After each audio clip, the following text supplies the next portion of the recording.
안녕하세요.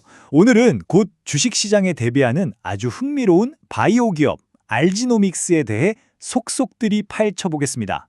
이 회사의 잠재력은 대체 무엇이고 투자자로서 우리는 어떤 점들을 꼼꼼히 따져봐야 할지 지금부터 하나씩 짚어드릴게요. 여러분, 한번 상상해보세요. RNA 기술 하나로 그 어렵다는 암은 물론이고 알츠하이머까지 치료할 수 있다면요. 정말 꿈 같은 얘기죠? 바로 이게 알지노믹스가 도전하고 있는 아주 야심찬 목표입니다. 과연 이들이 어떻게 의료계의 판도를 뒤흔들 게임 체인저가 될 수 있을지 지금부터 그 가능성을 들여다보겠습니다. 자, 그럼 알지노믹스 대체 어떤 회사일까요? 2017년에 설립된 말 그대로 혁신적인 유전자 치료제를 개발하는 곳입니다. 자신들만의 족보적인 기술 하나를 무기로 드디어 코스닥 시장의 문을 두드리게 된 거죠. 상장 일정부터 빠르게 짚고 넘어갈게요. 관심 있는 분들은 달력에 표시해 두시면 좋을 것 같은데요.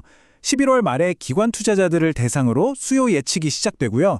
우리 같은 일반 투자자들은 11월 9일과 10일 이틀 동안 청약을 할 수 있습니다. 그리고 마침내 12월 18일 코스닥 시장에 정식으로 이름을 올리게 될 예정입니다. 그럼 알지노믹스가 도대체 뭘로 이렇게 주목을 받는 걸까요? 이 회사의 핵심 기술 아주 쉽게 비유해서 설명해 드릴게요. 마치 우리가 컴퓨터 문서 작업할 때 쓰는 찾아 바꾸기 기능이랑 똑같다고 보시면 됩니다. 우리 몸속 유전 정보를 위한 생물학적 찾아 바꾸기 도구인 셈이죠. 이 기술의 정식 명칭은 RNA 치환 효소인데요. 말이 좀 어렵죠? 쉽게 말해서 우리 몸속에서 병을 일으키는 나쁜 RNA를 딱 골라내서 잘라버리고 그 자리에 바로 건강한 치료 기능이 있는 RNA를 집어넣는 아주 정교한 유전자 가위 같은 거라고 생각하시면 돼요. 이 찾아 바꾸기 과정 딱 세 단계로 나눌 수 있어요. 첫째, 효소가 목표물, 그러니까 문제 있는 RNA를 정확하게 찾아냅니다. 둘째, 그걸 정밀하게 싹둑 잘라내고요. 그리고 마지막으로 그 빈자리에 미리 준비해둔 건강한 RNA를 착 붙여넣는 거죠. 이 모든 게 한 번에 동시에 이루어진다는 게 핵심입니다. 자, 이제 기술 얘기는 이쯤 하고 가장 중요한 투자 포인트를 한번 살펴봐야겠죠? 과연 이 회사의 잠재력을 어디서 찾아야 할지 증권사 보고서가 긍정적으로 보는 부분들을 중심으로 한번 따져보겠습니다. 화면에 보이는 이 숫자 보이시나요? 무려 13억 달러. 우리나라 돈으로 1조 원이 훌쩍 넘는 어마어마한 금액이죠. 이게 뭐냐면요. 바로 글로벌 제약 공룡인 일라일릴리와 맺은 기술 이전 계약 규모예요.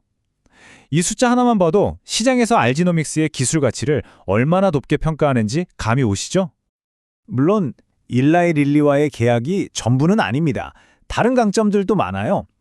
일단 이 유전자 치료제 시장 자체가 연평균 거의 20%씩 쑥쑥 크고 있는 성장 산업이고요. 무엇보다 중요한 건 이 분야에서 세계 최초로 미국 FDA 임상에 들어갔다는 거예요. 기술력을 공식적으로 인정받았다는 뜻이거든요. 게다가 지금 개발 중인 약들도 보세요. 간암, 뇌종양 같은 항암제부터 알츠하이머, 희귀암과 질환까지 파이프라인이 아주 탄탄합니다. 자, 그럼 이제 투자자분들이 가장 궁금해하실 돈 얘기로 넘어가 보겠습니다. 바로 공모가죠. 이 가격이 대체 어떻게 나왔는지 그 계산법을 한번 뜯어보겠습니다. 먼저 IPO 개요부터 보시죠. 희망 공모가는 17,000원에서 22,500원 사이고요. 이걸 기준으로 계산하면 상장 후 예상 시가총액은 대략 2,300억에서 3,100억 원 정도가 됩니다. 여기서 아주 중요한 포인트가 있어요. 바로 가치를 평가하는 방식인데요. 알지노믹스 같은 기술 기업은 당장 돈을 버는 게 아니잖아요. 그래서 2027년 이후, 그러니까 몇 년 뒤에 벌어들일 미래의 이익을 가정해서 현재 가치로 땡겨와 계산을 한 겁니다. 반면에 비교 대상이었던 다른 제약사들은 현재 벌고 있는 이익을 기준으로 평가했죠. 한마디로 미래의 가능성에 베팅하는 방식이라 이 미래 예측이 얼마나 정확한지가 관건이 되는 셈입니다. 그 가치 평가의 잣대로 쓰인 게 바로 이 데이터입니다. SK바이오팜, 한미약품 같은 비슷한 회사들의 주가 수익 비율 PER을 봤더니 평균이 29.6배가 나왔어요. 이 29.6배라는 숫자를 기억해 두세요. 이게 알지노믹스 가치 개선의 핵심 키가 되거든요. 그래서 계산 과정이 어떻게 되냐면요. 이렇습니다. 일단 2027년부터 3년 동안 벌 돈을 추정하고 이걸 미래의 돈이니까 현재 가치로 할인을 좀 해요. 그리고 여기에 아까 봤던 그 숫자 29.6배를 곱하는 겁니다. 그랬더니 주당 가치가 약 3609원이다. 이런 결론이 나온 거죠. 근데 공모가는 3만 원이 아니죠. 여기서 핵심이 나옵니다. 이렇게 계산된 3만 원이라는 가치에서 무려 26.5%에서 최대 44.5%까지 큰 폭으로 할인을 해서 최종 공모가 밴드를 정했다는 거예요. 투자자들한테 좀 더 매력적으로 보이게 하려는 IPO 시장의 일종의 관행 같은 거죠.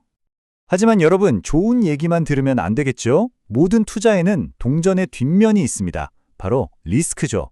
이번에는 우리가 꼭 짚고 넘어가야 할 잠재적인 위험 요인들을 냉정하게 한번 살펴보겠습니다. 회사가 내놓은 재무 전망인데요. 기회와 리스크가 동시에 보입니다. 2026년까지는 계속 적자일 것으로 예상되는데 2027년에 갑자기 엄청난 흑자로 돌아설 거라고 하죠. 이게 바로 앞서 말한 19112 계약금이 본격적으로 들어오는 시점이에요. 결국 이 청사진이 정말 현실이 되느냐 마느냐가 이 투자의 성패를 가를 겁니다. IPO 투자할 때 오버행이라는 말 꼭 아셔야 합니다. 말이 좀 어려운데 그냥 상장 직후 시장에 팔려고 대기 중인 주식 물량이라고 생각하시면 쉬워요. 당연히 이 물량이 많으면 주가에는 부담이 될 수밖에 없겠죠. 자, 상장 당일입니다. 전체 주식의 35.2%, 그러니까 3분의 1이 넘는 물량이 바로 시장에 나올 수 있어요. 증권사 보고서에서도 이 정도면 소폭 부담스러운 수준이라고 표현할 정도입니다. 그런데 문제는 여기서 끝이 아니에요. 딱 한 달만 지나면 초기 투자자들의 묶여있던 주식이 풀리면서 유통 가능 물량이 59.8%, 거의 60%로 껑충 뛰어오릅니다. 팔려는 사람이 더 많아질 수 있다는 거죠. 그리고 석 달 뒤에는요, 무려 79.1%, 거의 80%에 달하는 주식이 시장에서 자유롭게 거래될 수 있게 됩니다. 이 엄청난 물량이 단기적으로는 주가를 누르는 요인이 될 수 있다는 점 꼭 기억하셔야 합니다. 이 오버행 리스크 그냥 하는 말이 아니고요. 실제 분석 보고서에도 이렇게 딱 명시되어 있습니다. 유통 가능 물량은 소폭 부담스러운 수준이다. 투자자들이 주의해야 할 부분이라고 콕 집어서 이야기하고 있는 거죠. 자, 오늘 이야기 정리해볼까요? 알지노믹스. 한편으로는 세계 최초의 혁신 기술과 조단위 계약이라는 엄청난 미래 가치를 가지고 있습니다. 하지만 다른 한편으로는 상장 초기에 쏟아져 나올 수 있는 막대한 물량 부담, 즉 오버행 리스크를 안고 있죠. 미래의 혁신이냐, 아니면 단기적인 수급 부담이냐, 투자자로서 여러분은 어디에 더 무게를 두시겠습니까? 이 질문에 대한 자신만의 답을 찾는 과정이 이번 알지노믹스 IPO를 성공적으로 바라보는 열쇠가 될 겁니다.